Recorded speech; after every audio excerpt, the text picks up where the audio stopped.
How to change country in CapCut. In today's video, I'll be showing you how to change country in CapCut. Let's get started. First, open CapCut. Once you are in, tap on your profile icon in the bottom right corner. Now you will see your profile right here. Tap on View Profile. And here, tap on Edit Profile.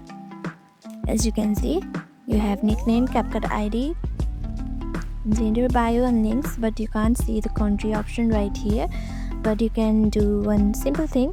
Simply tap on bio and here add your country name like this. Add your country and tap on confirm. And just like that, whenever someone views your profile, you can see the country in your bio right here.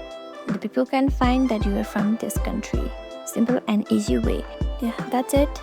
I hope you found this video helpful. If you did, don't forget to like, subscribe and hit the notification bell for more video tips. Thank you for watching.